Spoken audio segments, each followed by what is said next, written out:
तो साथियों अपन पढ़ेंगे आज फिर से एक न्यू क्लास। ये क्लास रहने वाली है आपकी बहुत इंपॉर्टेंट रहने वाली है और 40 प्रश्न अपन इस क्लास के माध्यम से पढ़ेंगे। तो जुड़ जाइए साथियों चैनल से फटाफट से और चैनल को सब्सक्राइब कर लो ताकि आने वाली हर क्लास आपको मिल सके। ओके साथियों, चलो बढ़ते हैं अपन अपनी क्लास की ओर। अपनी क्लास का पहला क्वेश्चन है कि राजस्थान का कौन सा शहर भारत में सबसे बड़े ऊन के बाजार के रूप में जाना जाता है। तो बताओ साथियों कि जो राजस्थान का कौन सा शहर है जो पूरे भारत में सबसे बड़े ऊन के बाजार के रूप में जाना जाता है। तो बताओ, आंसर दो फटाफट से कमेंट्स करो। तो देखते हैं अपन, बाड़मेर, जोधपुर, जैसलमेर या फिर बीकानेर। तो अपना राइट आंसर क्या होगा कि राजस्थान का कौन सा शहर है जो पूरे भारतवर्ष में सबसे बड़े ऊन बाजार के रूप में जाना जाता है, तो वह है बीकानेर। अपना राइट आंसर क्या हो जाएगा यहाँ पर, बीकानेर। अपना राइट आंसर हो जाएगा डी, कि जो बीकानेर शहर है वो भारतवर्ष में सबसे बड़ा ऊन बाजार के रूप में जाना जाता है। याद रहेगा बच्चों। चलो आ जाते हैं अपने नेक्स्ट क्वेश्चन पर। नेक्स्ट क्वेश्चन है यहाँ पर कि भारत की पहली बड़ी सिंचाई परियोजना जिसके पूरे कमांड क्षेत्र में स्प्रिंकलर सिंचाई प्रणाली अनिवार्य की गई है वह है।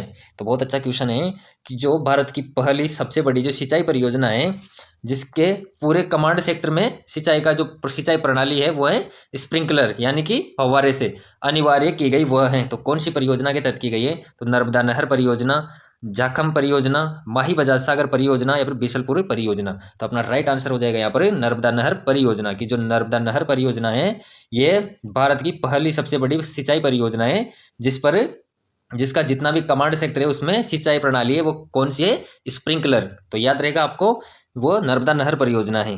ओके, चलो अगला क्वेश्चन है अपना कि राजस्थान के तेबारी गांव में त्रिमुख बावड़ी का निर्माण किसने करवाया। तो राजस्थान के जो तेबारी गांव में स्थित त्रिमुख बावड़ी है उसका निर्माण किसने करवाया। तो देखते हैं, रानी राम रसदे ने, रानी रूपल दे, रानी भीमल दे या फिर उमाने भटियानी। तो किसने करवाया, तो अपना राइट आंसर हो जाएगा रानी राम रसदे ने। तो ए अपना राइट आंसर हो जाएगा कि जो तेबारी गांव की जो त्रिमुख बावड़ी का निर्माण करवाया वो करवाया रानी रामरसदे ने। ओके, याद रहेगा बच्चों। चलो नेक्स्ट क्वेश्चन अपना वह है यहाँ पर कि यदि पंचायत विघटित कर दी जाती है तो चुनाव करवाए जाएंगे। यानी कि कोई पंचायत का विघटन अगर हो जाता है तो उसका चुनाव करवाए जाएंगे, तो कितने समय के अंदर अंदर उसके चुनाव करवाना जरूरी है। तो देखते हैं, 1 माह के अंदर, 3 माह के अंदर, 6 माह के अंदर या फिर तत्काल। तो अपना राइट आंसर होगा यहाँ पर 6 माह के अंदर। कि अगर किसी पंचायत का विघटन होता है तो उसके चुनाव करवाने का जो समय रहेगा वह रहेगा 6 महीने के अंदर अंदर उसके चुनाव करवाना बहुत जरूरी होता है। ये उसका टाइम पीरियड होता है, ये उसके नियमानुसार 6 महीने का टाइम होता है। इसके अंदर अंदर उस जो पंचायत विघटित हुई है उसके फिर से चुनाव करवाने होते हैं।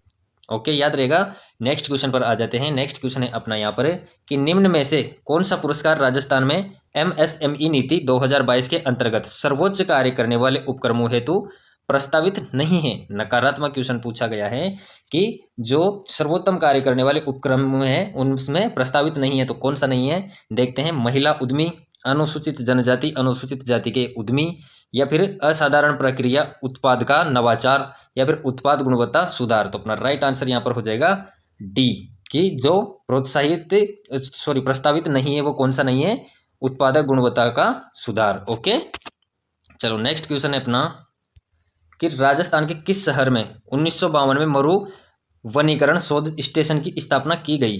कब, कि जो राजस्थान का कौन सा शहर है जिसमें 1952 में कब की गई साथियों, 1952 में मरु नवीकरण शोध स्टेशन की जो स्थापना की गई थी वो कहाँ पर की गई थी। तो देखते हैं, बीकानेर, जोधपुर, जैसलमेर, बाड़मेर। तो अपना राइट आंसर क्या हो जाएगा, अपना राइट आंसर हो जाएगा बी, जोधपुर।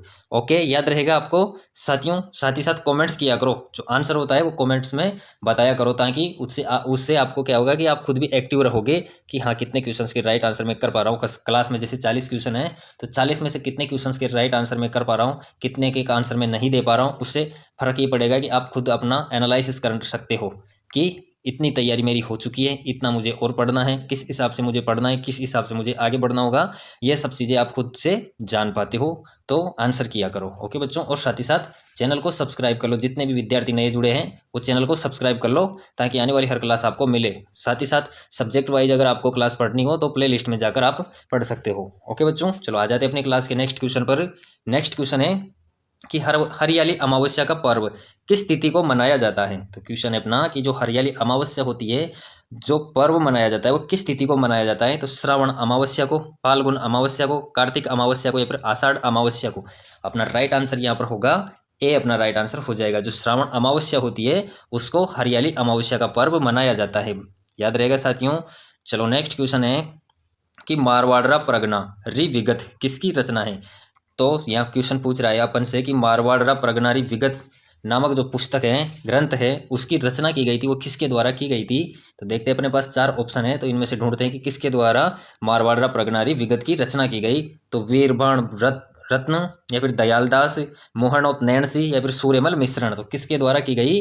अपना राइट आंसर हो जाएगा यहाँ पर बच्चों सी, मोहनोत नैण सिंह की जो मारवाड़ प्रगनारी विगत है वह लिखी गई मोहनोत नैण सिंह द्वारा। ओके, चलो बढ़ते हैं अगले क्वेश्चन की ओर। अपना नेक्स्ट क्वेश्चन है कि चंबल नदी निम्नलिखित किस राज्य समूह से होकर प्रवाहित होती है। तो जो चंबल नदी है वो राज्य समूह, जो राज्य समूह दिए हैं इनमें से कौन कौन से में होकर प्रवाहित होती है, यानी कि कौन कौन से राज्य में प्रवाहित होती है कौन सी चंबल नदी। तो चंबल नदी के बारे में पूछा गया है कि जो चंबल नदी है वो कौन कौन से राज्य से होकर गुजरती है। तो अपन देखते हैं मध्य प्रदेश, राजस्थान, दिल्ली, या फिर मध्य प्रदेश, राजस्थान, हरियाणा, मध्य प्रदेश, राजस्थान, गुजरात, या फिर मध्य प्रदेश, राजस्थान और उत्तर प्रदेश। तो अपना राइट आंसर क्या होगा बच्चों यहाँ पर कि जो चंबल नदी है वो किन किन राज्य से गुजरती है। तो वो है अपना राइट आंसर हो जाएगा डी, मध्य प्रदेश यानी कि एमपी से, राजस्थान से और उत्तर प्रदेश से, इन 3 राज्यों में चंबल नदी का प्रवाह होता है। तो अपना राइट आंसर इस क्वेश्चन का हो जाएगा डी।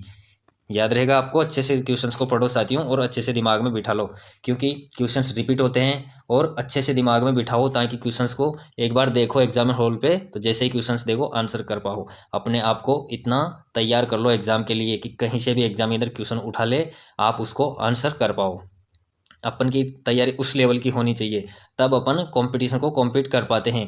क्योंकि तैयारी सब करते हैं परंतु आगे वही निकल पाते हैं, सफल वही हो पाते हैं जो अपने आप को समय देते हैं, अपने लक्ष्य की ओर बढ़ते हैं, वही सफल हुआ करते हैं। तो सफल होना है तो अच्छे से तैयारी में जुट जाओ साथियों, अभी भी आपके पास वक्त है कि जो गया वो तो गया, उसको मत सोचो, परंतु जो बचा है उसे उसे संभाल लो, जो बचा है उसको संभाल लो और उस पर अपना पूरा समय लगा दो, पूरा जोर लगा दो पढ़ने में। ओके, उससे ही आप सफल हो जाओगे। तो अच्छे से तैयारी करो बच्चों। ओके, आ जाते हैं अपनी क्लास पर। अपनी क्लास का नेक्स्ट क्वेश्चन है यहाँ पर कि कौन सी विधानसभा भंग होने के कारण राजस्थान में प्रथम मध्यावधि चुनाव हुए। बताओ साथियों कि कौन सी विधानसभा भंग होने के कारण राजस्थान में प्रथम मध्यावधि चुनाव हुए। तो चौथी विधानसभा में, छठी विधानसभा, सातवीं विधानसभा या फिर तीसरी विधानसभा। तो कौन सी विधानसभा थी जो भंग हुई थी। तो इसका आंसर मैं आपके लिए छोड़ूंगा साथियों, इसका आंसर देना है आपको। तो इस क्वेश्चन का आंसर आपको देना है बच्चों। एक क्वेश्चन मैं आपके लिए हर क्लास में छोड़ूंगा ताकि उसका आप आंसर कर सको। ओके, कि कितने बच्चे इसके आंसर कर पाते हैं, कितने बच्चे नहीं कर पा रहे हैं। ओके, अगले क्वेश्चन पर आ जाते हैं अपन कि स्वतंत्रता प्राप्ति के समय राजस्थान कितनी देशी रियासतों में विभक्त था। तो जो जब स्वतंत्रता प्राप्ति हुई यानी कि जब देश स्वतंत्र हुआ उस समय राजस्थान की कितनी देशी रियासतें थी। तो बताओ साथियों जो राजस्थान था वो कितनी देशी रियासतों में विभक्त था। तो 15, 18, 19 या फिर 22। तो अपना राइट आंसर हो जाएगा, क्या होगा अपना राइट आंसर बच्चों बताओ। सी अपना राइट आंसर हो जाएगा 19। तो राजस्थान में जो देश स्वतंत्र हुआ उस समय राजस्थान में जो देशी रियासतें थी वो थी 19 रियासतें। याद रहेगा आपको बच्चों। चलो अगला क्वेश्चन है कि पिपलाद पेयजल परियोजना का संबंध है। तो पिपलाद पेयजल परियोजना है उसका संबंध कौन से जिले से है। तो देखते हैं अजमेर से, झालावाड़ से, जोधपुर से या फिर पाली से। तो अपना राइट आंसर क्या होगा यहाँ पर कि जो पिपलाद पेयजल परियोजना का संबंध है वह है झालावाड़ से। तो पिपलाद परियोजना का संबंध है आपके झालावाड़ से। ओके, याद रहेगा। चलो नेक्स्ट क्वेश्चन देखते हैं अपन। नेक्स्ट क्वेश्चन है कि राजस्थान में स्थापित पहली सूती वस्त्र मिल का नाम है। तो राजस्थान में जो पहली सूती वस्त्र मिल स्थापित हुई थी वो कहाँ पर हुई थी। तो कृष्णा मिल, नाम क्या था उसका। तो कृष्णा मिल या फिर एडवर्ड मिल या फिर महालक्ष्मी मिल या फिर शार्दुल मिल।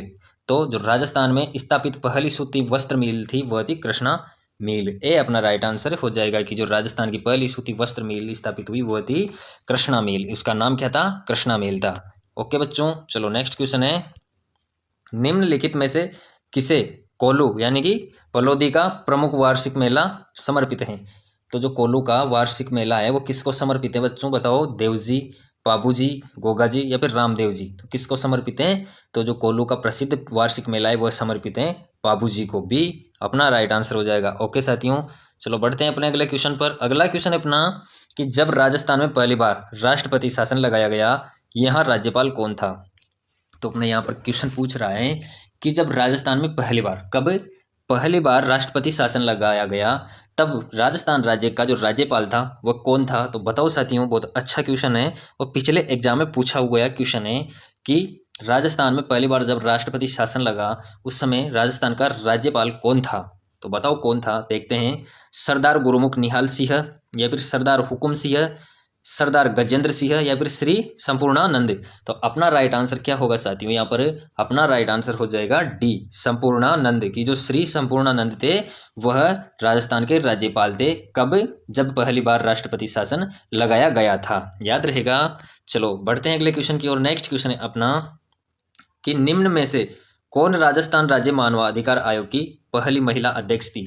तो क्वेश्चन है कि जो राजस्थान राज्य मानवाधिकार आयोग है उसकी पहली महिला अध्यक्ष यानी कि पहली फीमेल लेडी अध्यक्ष थी वो कौन थी? तो कांता भटनागर, जयंती पटनायक, ललिता कुमार मंगलम या फिर इनमें से कोई नहीं? तो अपना राइट आंसर क्या होगा यहाँ पर साथियों कि जो राजस्थान राज्य मानवाधिकार आयोग की पहली महिला अध्यक्ष थी वह थी कांता भटनागर। ये अपना राइट आंसर हो जाएगा। ओके साथियों, चलो नेक्स्ट क्वेश्चन अपना वह है कि राजस्थान में 2011 में भारत की कितनी प्रतिशत जनसंख्या थी? क्वेश्चन कह रहा है कि जो राजस्थान में 2011 में यानी कि जो वर्ष 2011 में जनगणना हुई उसके अनुसार क्वेश्चन पूछ रहा है कि भारत की कितनी प्रतिशत जनसंख्या थी वो राजस्थान में निवास करती थी? तो देखते हैं 5.55%, 5.66%, 5.55% या फिर 10.41%। तो अपना राइट आंसर क्या होगा यहाँ पर? अपना राइट आंसर हो जाएगा बी 5.66% की जो राजस्थान में 2011 की जनगणना के अनुसार भारत की जनसंख्या कितने प्रतिशत निवास करती थी? तो वह करती थी 5.66%। बी अपना राइट आंसर यहाँ पर हो जाएगा।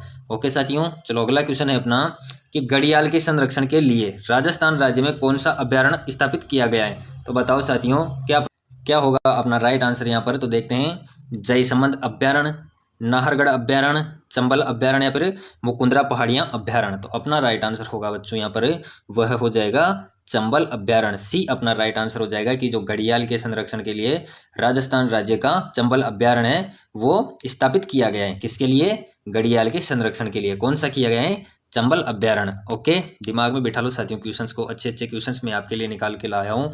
मैं आपके लिए मेहनत करता हूँ साथियों, आप एग्जाम के लिए मेहनत करिए। आपके लिए मैं लाऊंगा क्वेश्चंस निकाल के अच्छे अच्छे से, आप तैयारी में जुट जाओ। बस आप अपना 100% एग्जाम को देने की कोशिश करो।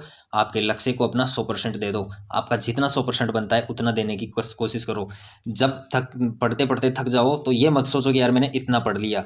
जब ये सोचने लगे कि यार अभी मैंने पढ़ा ही कितना है, तो यूँ मानो कि सफलता की पहली सीढ़ी आपने उसी दिन चढ़ना प्रारंभ कर दिया। जिस दिन दिमाग में ये आया कि अभी मैंने पढ़ा ही कितना है, तो वहीं से आप सफल होना प्रारंभ हो जाते हो। तो अच्छे से अपने मन को प्रगाढ़ कर लो, अच्छे से समझा लो कि हाँ मुझे बस पढ़ना है, मुझे पढ़ना है। ललक जगा लो अपने मन में। ओके, चलो आ जाते हैं अपने नेक्स्ट क्वेश्चन पर साथियों। नेक्स्ट क्वेश्चन है अपना कि निम्न में से जयपुर का परंपरागत हस्त उद्योग कौन सा है? तो क्वेश्चन पूछ रहा है कि जो जयपुर का परंपरागत हस्त उद्योग यानी कि हाथ से बनाए जाने वाला जो कार्य किए जाते हैं यानी कि जो हस्त उद्योग है वो कौन सा है? तो ऊनी खादी, थेवा कला, चित्रकला या फिर ब्लू पोट्री। तो अपना राइट आंसर क्या होगा यहाँ पर बच्चों? बताओ, अपना राइट आंसर हो जाएगा डी ब्लू पोट्री। जो ब्लू पोट्री है वो जयपुर का परंपरागत हस्त उद्योग है। ओके, चलो नेक्स्ट क्वेश्चन देखते हैं अपन। नेक्स्ट क्वेश्चन है अपना कि निम्न में से कौन सी संस्था राजस्थान के औद्योगिक विकास को गति देने वाली शीर्ष संस्था है? तो बताओ साथियों कि कौन सी संस्था है जो राजस्थान के औद्योगिक विकास को गति देने वाली शीर्ष संस्था है यानी कि सबसे बढ़िया संस्था है? तो राजस्थान वित्त निगम, रिको, राजसिको या फिर नाबार्ड। तो अपना राइट आंसर क्या होगा यहाँ पर कि जो राजस्थान का औद्योगिक विकास को गति देने वाली शीर्ष संस्था है वह है यहाँ पर रिको। जो राजस्थान की रिको संस्था है वह औद्योगिक विकास को गति देने वाली शीर्ष संस्था की श्रेणी में आती है। ओके बच्चों, चलो नेक्स्ट क्वेश्चन पर आ जाते हैं अपन कि कुवलयमाला नामक कथा संग्रह में कितनी देसी भाषाओं के नामों का उल्लेख हुआ है? तो जो कुवलयमाला नामक कथा संग्रह है उसमें कितनी देसी भाषा हैं जिनके नामों का उल्लेख हुआ है? तो 15, 16, 17 या फिर 18। अपना राइट आंसर क्या होगा? अपना राइट आंसर हो जाएगा डी 18। तो 18 भाषाओं का नाम उल्लेख है कुवलयम माला नामक कथा संग्रह है, उसमें देसी भाषाओं के जो 18 देसी भाषाएं हैं उनके नाम उल्लेखित हैं। ओके, याद रहेगा आपको। चलो नेक्स्ट क्वेश्चन है अपना, वह है कि प्रसिद्ध आदिवासी मेला बेणेश्वर राजस्थान के किस जिले में आयोजित होता है? कि जो बेणेश्वर का मेला है वो कौन से जिले में आयोजित होता है? तो कोटा, बांसवाड़ा, प्रतापगढ़ या फिर डूंगरपुर। तो अपना राइट आंसर क्या होगा यहाँ पर? डूंगरपुर। की जो प्रसिद्ध आदिवासियों का मेला बढ़ता है, कौन सा बढ़ता है? आदिवासियों का प्रसिद्ध मेला तो बेणेश्वर, ये कौन से जिले में आयोजित होता है? तो ये होता है डूंगरपुर में। याद रहेगा आपको। अच्छे से क्वेश्चंस को रट लो साथियों, यहाँ से जरूर क्वेश्चन बनते हैं। बहुत ही अच्छे क्वेश्चंस लेके आया हूँ मैं। यह क्वेश्चंस रिपीट होते हैं साथियों, तो क्वेश्चंस को बहुत अच्छे से पढ़ो और कॉमेंट्स में आंसर करो। सबसे बढ़िया तो आपके लिए है कि कॉमेंट्स में आंसर किया करो ताकि खुद को परखने का मौका मिले। ओके, चलो नेक्स्ट क्वेश्चन है कि निम्नलिखित में से कौन से लोक देवता की माता मेणा दे थी? तो बताओ साथियों, कौन से लोक देवता थे जिनकी माता का नाम मेणा दे था? तो मल्लीनाथ जी, बाबू जी, रामदेव जी या फिर गोगा जी। तो अपना राइट आंसर क्या होगा यहाँ पर? कि जो मेणा दे था वो किसकी माता का नाम था? तो वह था मल्लीनाथ जी की माता का नाम। ओके, याद रहेगा बच्चों आपको। चलो बढ़ते हैं अगले क्वेश्चन की ओर। अगला क्वेश्चन है अपना यहाँ पर कि राजस्थान में कौन सा स्थान कपिल मुनि से संबंधित है? तो राजस्थान का कौन सा स्थान है जो कपिल मुनि से संबंधित है? तो जोधपुर, नागौर, कोलायत या फिर सांबर। तो अपना राइट आंसर हो जाएगा यहाँ पर कोलायत। सी अपना राइट आंसर हो जाएगा कि जो राजस्थान का कपिल मुनि से स्थान है वह संबंधित है कोलायत से। ओके, चलो आ जाते हैं अपने अगले क्वेश्चन पर। नेक्स्ट क्वेश्चन है कि निम्न में से कौन सी कोलायत निम्नलिखित में से कौन सी कोयला किस्म राजस्थान में अधिकांशतः उत्पादित की जाती है? तो राजस्थान में कौन सी किस्म का कोयला है जो सर्वाधिक उत्पादित होता है, यानी कि सबसे ज्यादा निकाला जाता है? तो वो है, देखते हैं, पीट, लिग्नाइट, बिटुमिन्स, एंथ्रेसाइट्स। तो कौन सा है जो राजस्थान में अधिकांश उत्पादित होता है? तो वह है लिग्नाइट। जो लिग्नाइट टाइप का कोयला है वो राजस्थान में अधिकांश उत्पादित होता है, यानी कि लिग्नाइट कोयले की माइनिंग होती है वो सबसे ज्यादा राजस्थान में होती है। ओके, याद रहेगा आपको। चलो नेक्स्ट क्वेश्चन है अपना, वो है यहाँ पर कि मुख्यमंत्री निःशुल्क जांच योजना को कब लॉन्च किया गया? तो मुख्यमंत्री निःशुल्क जांच योजना है उसको कब लॉन्च किया गया? तो 2011 को, 2013, 2015 यानी या फिर 2016। तो अपना राइट आंसर हो जाएगा 2013। बी अपना राइट आंसर हो जाएगा 2013। यानी कि जो मुख्यमंत्री ने निःशुल्क जांच योजना, इस योजना के वजह से बहुत से ऐसे गरीब परिवार को फायदा मिला है जो अपनी जांच करवाने में असक्षम होते थे, तो उनको सीधा इस जांच का बेनिफिट मिला है कि जिस बीमारी के लिए जांच वो हुआ करती है वह निःशुल्क होगी। इसका एक फिक्स लिमिट क्राइटेरिया रखा है कि फला फला बीमारी की जो फला फला जांच है उसकी निःशुल्क जांच होगी। तो बहुत अच्छी योजना साबित हुई है। तो जो मुख्यमंत्री निःशुल्क जांच योजना है वो लॉन्च हुई थी, वो हुई थी 2013 में। ओके साथियों, बहुत अच्छा क्वेश्चन है, याद रखना। चलो नेक्स्ट क्वेश्चन है अपना, किस आयोग की सिफारिश पर माउंट आबू एवं अजमेर मेरवाड़ा का विलय राजस्थान में किया गया? बहुत अच्छा क्वेश्चन है कि जो माउंट आबू एवं अजमेर मेरवाड़ा का विलय राजस्थान में किया गया वो कौन सी समिति थी, कौन सा आयोग था जिसकी सिफारिश पर किया गया? तो कौन सा आयोग की सिफारिश पर किया गया देखते अपन। वीपी मेनन आयोग, राजस्थान पुनर्गठन आयोग, राजस्थान संयुक्त आयोग या फिर वल्लभ भाई पटेल आयोग। तो अपना राइट आंसर क्या होगा यहाँ पर कि जो माउंट आबू एवं अजमेर मेरवाड़ा का विलय राजस्थान में किया गया वह राजस्थान पुनर्गठन आयोग के तहत किया गया। ओके, याद रहेगा। तो वह गठन आयोग कौन सा था? राजस्थान पुनर्गठन आयोग था, जिसकी सिफारिश पर माउंट आबू एवं अजमेर मेरवाड़ा को राजस्थान में विलय किया गया था, यानी कि मिलाया गया था। ओके, नेक्स्ट क्वेश्चन अपना, राष्ट्रीय स्काउट एवं गाइड जम्बूरी 2023 की मेजबानी किस शहर द्वारा की गई? तो जो राष्ट्रीय स्काउट एवं गाइड जम्बूरी 2023 हुई उसकी मेजबानी किस शहर के द्वारा की गई थी? तो देखते हैं, जयपुर, जोधपुर, पाली या फिर उदयपुर। तो अपना राइट आंसर क्या होगा? अपना राइट आंसर यहाँ पर हो जाएगा पाली। सी अपना राइट आंसर हो जाएगा कि जो राष्ट्रीय स्काउट एवं गाइड जम्बूरी 2023 है उसकी मेजबानी की वो की पाली ने। ओके, चलो नेक्स्ट क्वेश्चन है अपना कि राजस्थान सरकार की अनुप्रति योजना अनुसूचित जाति और अनुसूचित जनजाति के लोगों को वित्तीय सहायता प्रदान करती हैं। तो कब, कौन सी समय पर वित्तीय सहायता प्रदान करती हैं? कि राजस्थान सरकार की जो अनुप्रति योजना है वो किस किस को, एक तो अनुसूचित जाति और अनुसूचित जनजाति के जो लोग हैं उनको वित्तीय सहायता प्रदान करती है। तो कब करती हैं? विवाह के लिए, व्यापार के लिए, प्रतियोगी परीक्षाओं की तैयारी के लिए या फिर घर बनाने के लिए। तो जो अनुप्रति योजना है वह उसकी वित्तीय सहायता प्रदान की जाती है, वह की जाती है प्रतियोगी परीक्षाओं की तैयारी के लिए। तो बहुत अच्छा क्वेश्चन है कि जो अनुप्रति योजना है वो किन किन पर लागू होती है। एक तो अनुसूचित जाति और एक अनुसूचित जनजाति के लिए है। वह जो वित्तीय सहायता प्रदान होती है कब दी जाती है, प्रतियोगी परीक्षाओं की तैयारी के लिए। ओके, याद रहेगा आपको। नेक्स्ट क्वेश्चन है कि किस सभ्यता से में मकान एवं बस्तियां बनाने में ईंटों का प्रयोग नहीं होता था। नकारात्मक क्वेश्चन है, नहीं होता था पूछा है। तो कौन सी सभ्यता थी जिसमें मकान और बस्तियां बनाने के लिए ईंटों का प्रयोग नहीं किया जाता था। तो कालीबंगा, आहड़, गणेश्वर या फिर बैराठ। तो अपना राइट आंसर हो जाएगा गणेश्वर की। जो गणेश्वर सभ्यता थी वहां पर मकान एवं बस्तियां बनाई जाती थी, उन पर मकान या बस्तियां बनाने के लिए ईंटों का प्रयोग नहीं किया जाता था। याद रहेगा आपको। चलो आ जाते हैं अपने नेक्स्ट क्वेश्चन पर। नेक्स्ट क्वेश्चन है राजस्थान के बजट 2022-23 में मरु क्षेत्र में राजस्थान जल क्षेत्र पुनर्संरचना परियोजना के लिए कितना परिव्यय अमाउंट किया गया था। तो कितना किया गया था देखते हैं। 300 करोड़, 500 करोड़, 600 करोड़ या फिर 800 करोड़। तो अपना राइट आंसर हो जाएगा सी, 600 करोड़। ओके, चलो बढ़ते हैं अगले क्वेश्चन की ओर। नेक्स्ट क्वेश्चन है अपना, निम्नलिखित में से किस संस्कृति को बनास संस्कृति भी कहा जाता है। तो कौन सी संस्कृति है इन चारों ऑप्शन में से कि जिसे बनास संस्कृति भी कहा जाता है। तो आहड़ संस्कृति, दृश्यद्वती संस्कृति, रेंड संस्कृति या फिर बैराठ संस्कृति। तो अपना राइट आंसर क्या होगा, राइट आंसर अपना हो जाएगा आहड़ संस्कृति। जो आहड़ संस्कृति है उसे बनास संस्कृति के नाम से भी जानते हैं। ओके, नेक्स्ट क्वेश्चन है अपना वो है कि राजस्थान के छठे राज्य वित्त आयोग के अध्यक्ष कौन हैं। तो जो राजस्थान के छठे राज्य वित्त आयोग के अध्यक्ष हैं वह हैं, देखते हैं, प्रद्युम्न सिंह, ज्योति किरण, अशोक लाहोटी, बीडी कल्ला। तो अपना राइट आंसर होगा बच्चों वह हो जाएगा प्रद्युम्न सिंह। तो जो राजस्थान के छठे राज्य वित्त आयोग के अध्यक्ष थे वह थे प्रद्युम्न सिंह। ओके, चलो बढ़ते हैं अगले क्वेश्चन की ओर। अगला क्वेश्चन है कि स्त्रियों द्वारा बोरला आभूषण कहाँ पर पहना जाता है। तो जो बोरला नामक आभूषण होता है वो स्त्रियों के द्वारा कौन से भाग पर पहना जाता है, कौन से अंग पर पहना जाता है। तो हाथ, कमर, पैर या फिर सिर। तो कौन से अंग पर पहना जाता है बोरला। तो बोरला पहना जाता है सिर पर।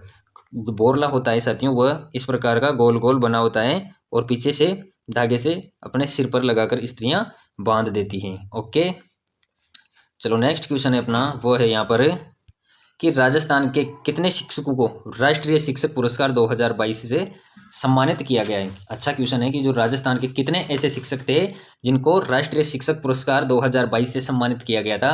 तो देखते हैं 1, 2, 3, 4। तो कितने शिक्षक ऐसे थे जिनको राष्ट्रीय शिक्षक पुरस्कार से नवाजा गया था, सम्मानित किया गया था।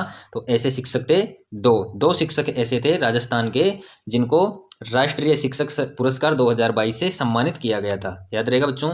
चलो अगला क्वेश्चन है अपना वह है कि गागरोन का युद्ध किसके मध्य लड़ा गया था। तो गागरोन में जो युद्ध हुआ वो किन किन के मध्य लड़ा गया। तो मोहम्मद खिलजी प्रथम और कुंभा के मध्य, या फिर मोहम्मद खिलजी द्वितीय और मेदिनी राय के मध्य, या फिर महमूद खिलजी फर्स्ट और इडर का रामपाल के मध्य, या फिर महमूद खिलजी द्वितीय और महाराणा सांगा के बीच।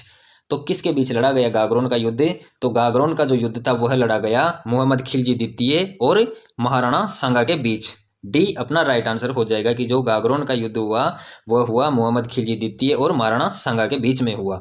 याद रहेगा साथियों, बहुत अच्छे क्वेश्चन थे, इंपॉर्टेंट क्वेश्चन थे। तो आपने अच्छे से क्लास देखी होगी। बताओ क्लास कैसी लगी आपको। और इसी के साथ अपनी क्लास यहाँ पर समाप्त होती है साथियों। तो वीडियो के अंत तक बने रहने के लिए आपका शुक्रिया। साथ ही साथ चैनल को सब्सक्राइब कर लो जितने भी विद्यार्थी नए जुड़े हैं। ओके, धन्यवाद।